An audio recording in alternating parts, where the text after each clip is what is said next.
अभी आपको विशेष ज्ञान देने का प्रयत्न है ये प्रश्न उत्तर से।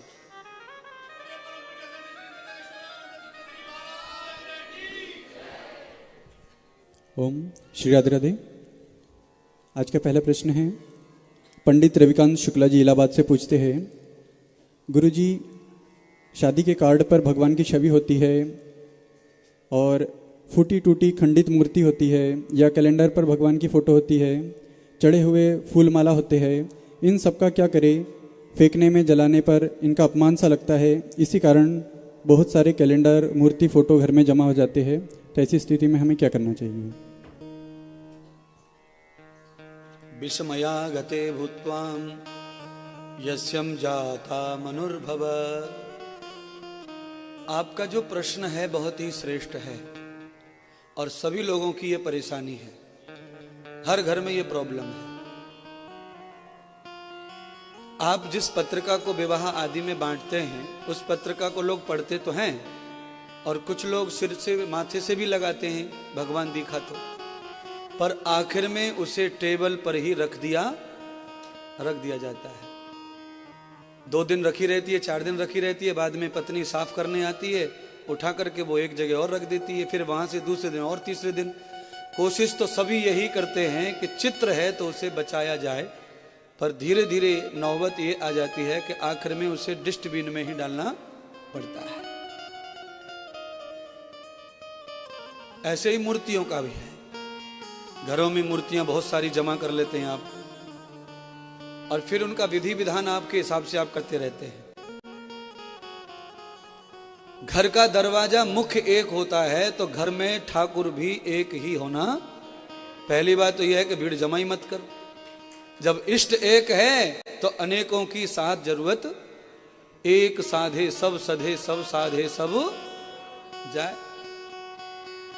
या तो मूर्तियां ज्यादा रखते हैं तो सबका स्तवन आना चाहिए करते आपको। आपके घर में 4 बच्चे हैं तो चारों को अलग अलग नहलाते हैं कि एक को नहला के बाकी को सबको कपड़े पहना देते हैं ऐसे हैं?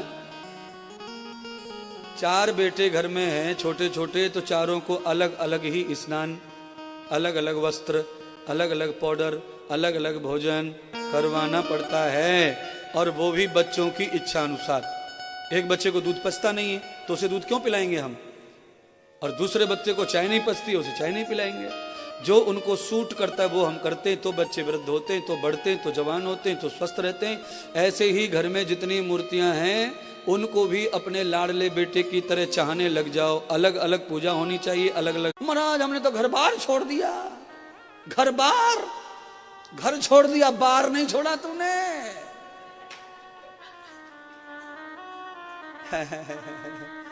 बार का मतलब वो नहीं बेटा तू जो सोच रहा है सिंधी, ये सिंधियों को बार माने कुछ और ही लगता है। घर बाहर का मतलब होता है घर के बाहर जो चीज है वो उसे बाहर कहते हैं ना। लोग बोलते घर बाहर छोड़ दिया महाराज हमने तो सन्यासी हो गए, बाबा बन गए, घर बाहर। अब घर छोड़ दिया है तूने, बाहर छोड़ा। बाहर छोड़ दे तो वृंदावन में क्या को माता घूम गया हमारा जो बना रहे आश्रम बना रहे, फलाना बना रहे, ठिकाना बना रहे, क्या है ये सब माया ही तो है, पाखंडी तो है। पर क्यों कर रहे? क्योंकि इस पाखंड से भी अखंड लाभ प्राप्त होता है समाज को, इसीलिए यह भी करते रहना चाहिए। भगवान ने संसार क्यों बनाया है? वो बिना बनाए संसार में सबको लाभ दे सके महाराज।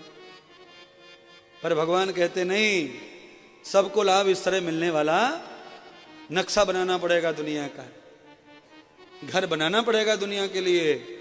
नहीं तो बारिश में भैंस भीग जाए तो चल जाए महाराज, क्योंकि उनको भगवान ने उसी तरह का बनाया हुआ है, वही माल लगाया उसके शरीर में।